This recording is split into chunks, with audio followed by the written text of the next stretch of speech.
Hello, everyone. This is Bridgit Danner from Hormone Detox Shop, and this is a little training video on answering the question, do I have toxic mold? So if you suspect you have toxic mold in your home or your body or your workplace, it's really scary and there's a lot to learn and you might not be feeling very well and it's a lot to process. So at least I'm going to try to give you a overview here. Here at Hormone Detox Shop, we mainly specialize in testing and treating the body, but I do have some background from my personal experience and from working with clients on home remediation and testing, so we'll cover that as well. So I will create like a flow chart in my notes here so you can kind of visualize things. So I think when you're starting out, you're thinking about, do I have mold right now in my home or workplace, whatever it is? That's sort of one question or one track. And the other is, I'm really sick. I don't think I've been exposed to mold. I have no idea, but I'm hearing about mold. I'm not getting better. I have these certain set of symptoms. Could it be mold? When I first started on this, I thought it was pretty much you were in a moldy place, you got sick and you kind of knew it from where you lived. But now I'm finding people who got exposed somewhere, some way. They don't even know when or how, but it's in their history and it's disrupted their body. Some people never find the origin of when they were exposed. Sometimes it's through the food supply. So there's sort of that thing like, I think it's around me. And then there's like, I don't know, but I think it might be in me. So let's start with, I think I might have mold in my home or workplace. I'm going to mostly talk about home because that's where we spend the most time and we have the most control over that environment. If you suspect mold, you can't tell if it's toxic just by visually looking at it. You do need to test. And there are 4 ways I can think of in this moment that you can test. One is to hire a local mold inspector to come by. And they can do air samples, they can sample drywall, they can do a moisture meter, they can look for signs of leakage. I think this is a good idea if you own a home and it's a home you want to keep investing in. This is probably not a good idea if you're renting an apartment because it's expensive and you don't care about, that. You can just leave if the home isn't a fit. So that's option number 1. Option number 2 would to be do a mycotoxin dust test, which is what I did when I was sick. And this tests for the actual toxins that molds produce that make you sick. Now, I used to say I thought this was the best test because it's what actually makes you sick. But now I'm kind of learning about some other tests, and I don't necessarily think you have to do the mycotoxin test. We'll actually be interviewing another company that does option number 3, which is an ERMI test, which kind of measures for mold. You can also add on what they call like a Biotoxin or Endotoxin test. But it gives you a score of the kind of the level of mold in your building. So that can be really helpful as you make decisions. So again, this is getting kind of detailed, but we'll have it in the notes below this video. The 4th option is to do a mold plate test. And this was a test I had once heard is pretty unreliable, not really worth doing. But since I've heard, it actually can be a good, really affordable option. And there's a company that I've learned about who will review your test results for you. So that can be a really good option if you say you want to test your cubicle at work inexpensively. If you want to test your apartment or your car inexpensively, you can buy more than one kit. So you can know, okay, this is in my baby's room, this is from my car, that kind of a thing. So I think that could be a good option. I'll just make a brief note about mold in places you don't own, like your work or your apartment. There is unfortunately not a strong legal standing that you have as a renter. Or even in some respects as an employee. There should be. I 100% agree with that. But the fact is that mold is an expensive problem to fix. So a lot of rental agreements kind of create laws to protect the owner. And then mold is just really not understood. So for instance, my husband was getting exposed at this lab at his work, and he knew it because he had been removed from mold and come back to it, and he could tell how sensitive it was. I went there and I could tell right away but they didn't run the right kinds of tests. They basically refused to run the kind of tests he suggested. They said, oh, we got to run with our guy or whatever. And they said it was fine. So there's just a lot of this misinformation. It's nothing is fair about mold. So there's going to be situations you may be in that feel really unfair and not right. And you can fight them if you choose. But sometimes it's better to just get out of an apartment that's not working out for you, and maybe get a little help to break that lease, without any charge or whatever. So I don't want to go too deep into that, but I will just say that that's sort of been what I hear and see. And honestly, it's better to just recover your health and move on than to, try to stay and work out a really difficult situation. If you do own a home, you may want to stay, especially if the score you get back is not so bad, then it could be something that you can fix. Let's say you get a mold score that's very high and you're very sick. At the minimum, you need to get out of that environment while someone else remediates the space, and probably a lot of your things need to be thrown out or professionally cleaned. Now, here's another area where I used to have one opinion and it's sort of changing. Porous substances like paper, fabric are very hard to clean from mold, as are electronics because they have a lot of holes in them. I had a brand new Mac computer that I just had to end up, selling at a fraction of the cost because I just couldn't get it clean, despite putting it in storage and spraying it with air. There is a company called US Enzymes, and we can link to them, that offers a bunch of cleaning materials. They're probably not the only company, but they're natural biodegradable materials that can help break down mold. If you go that route, you have to be extremely careful to do it thoroughly, and probably not do it yourself if you're quite sick. Probably hire it out. So there are different options, but I will say again, don't get too attached to your home. And it's a crazy thing to say, or your belongings. I personally know all about the loss of things in home. But I know that if I had stayed in my home longer, I would have gotten sicker. So I tried to live in my home while it was being remediated. It didn't get remediated correctly, despite the contractor's efforts. And I just had a lack of knowledge around the particulars. I got a lot sicker. We ended up moving out, really gutting the house, really getting rid of everything. And, it may actually have been fine to move back in. We have a colleague on our team here who did that exact thing. They, gutted their house, got rid of their fabric things, moved back in, and it worked out. And we may have been able to as well. But we just felt like we didn't want to risk it. And so we went that route. And so did a colleague of mine. He also went that route of moving out of a house he had just built. So there is some gray area. There could be times you can recover your house, but I would ask yourself, are you just holding on because of this or that? And there's great reasons, right? It's your family home. It's, you put a lot of money into it. You don't have money to move. Most people are in that same situation. And sometimes you just have to make the choice to have a new start and not bring your belongings with you.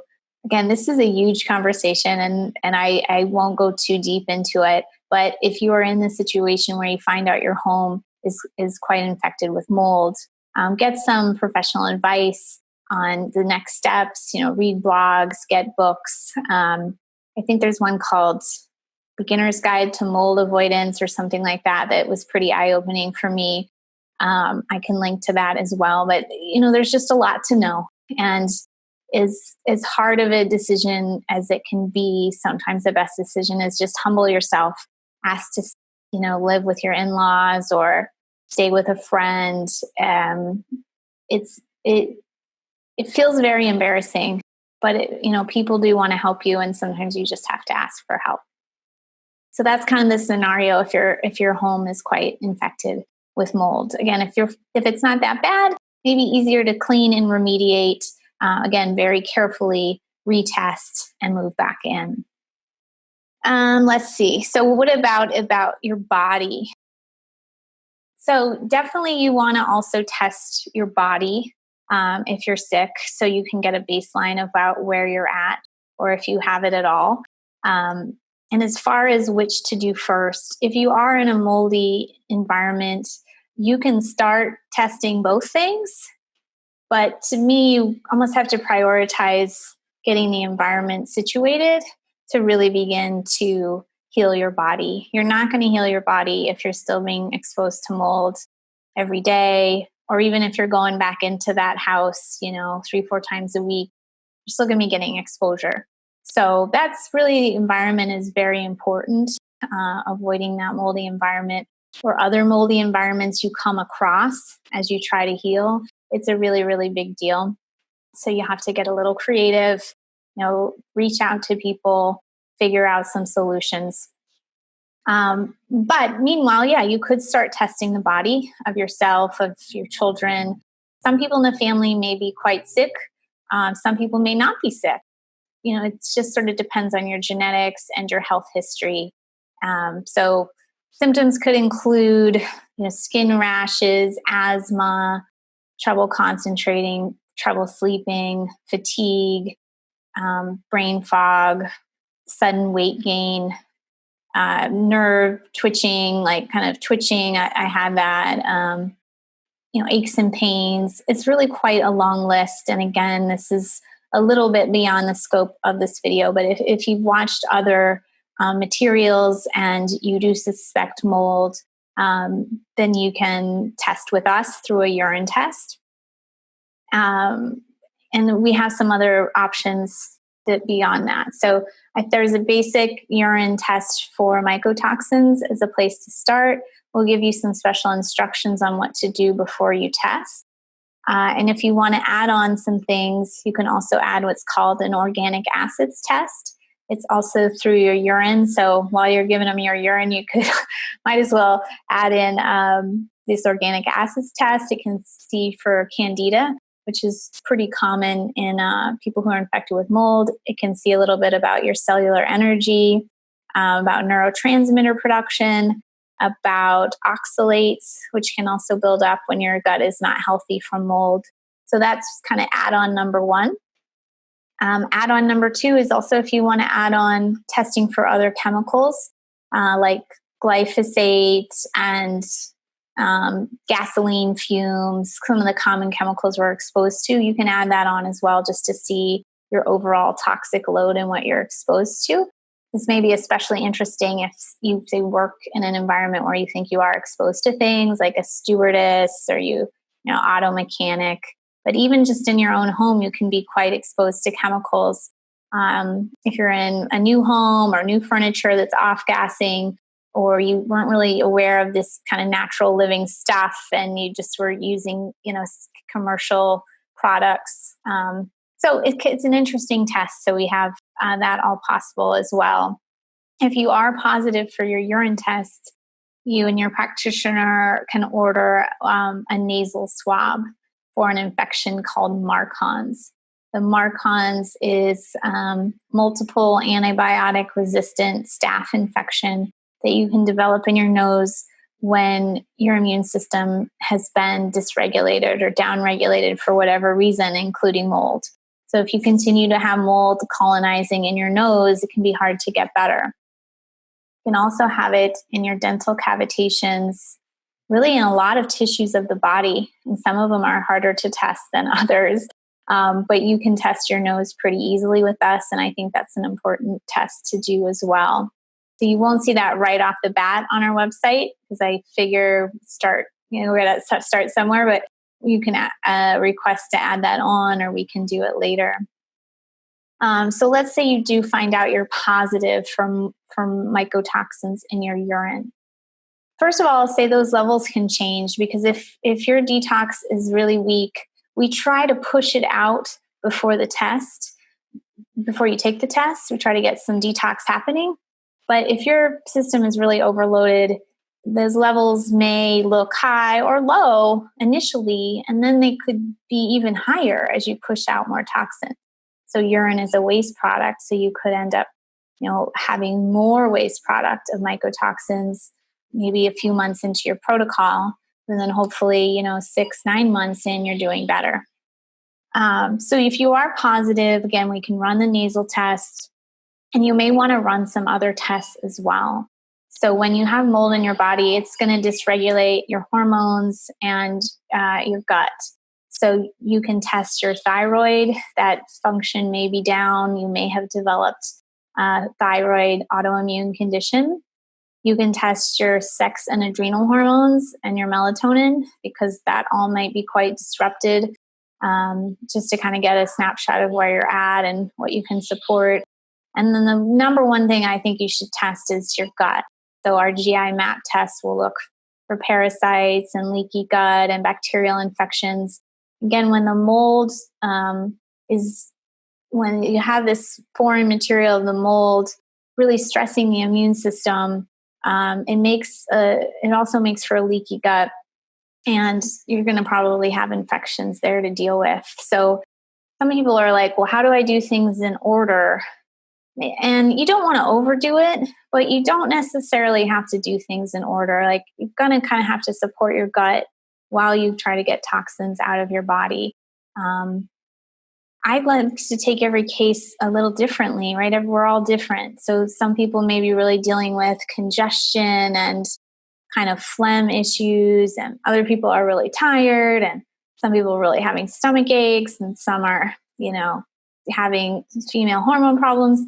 So I don't think there's like a formula exactly to follow, except to say you never want to go too fast. If you're pushing toxins out so much that you feel worse, then they're just recirculating. So you might feel like, oh, I'm getting better, but you're not. You're actually just re-exposing yourself. So that's one thing we're really careful to handle. We don't want to make you feel sicker. I've been through that, and I don't want that for you. It's a fine line. Occasionally you're going to overdo it, but just learning kind of how much you can handle. Is whatever pace you can handle is the right pace for you. It doesn't necessarily mean you're going to get where you're going any slower. It just means you have to be more gentle.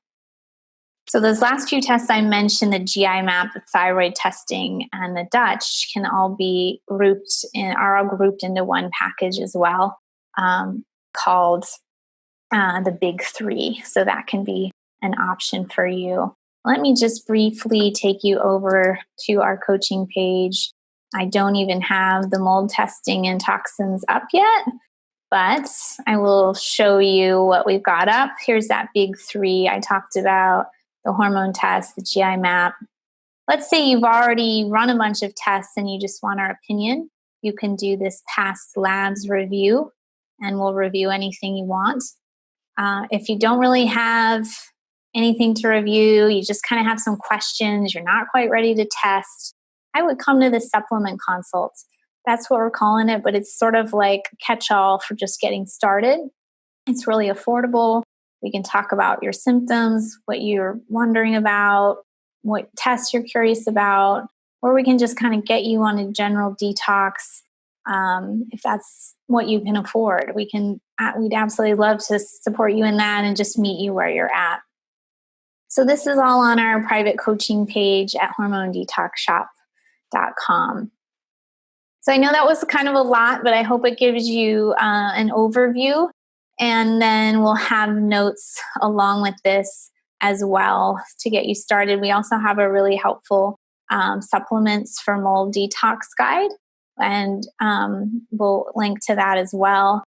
Usually when we give a resource, we just keep adding to it. So as I learn, you get the latest that I know about. And we'd love to work with you. It's very overwhelming to go through mold, and both myself and my colleague right now have been through it personally, and we know a lot about it. It's going to save you a lot of time and a lot of heartache to just bite the bullet, test, get started.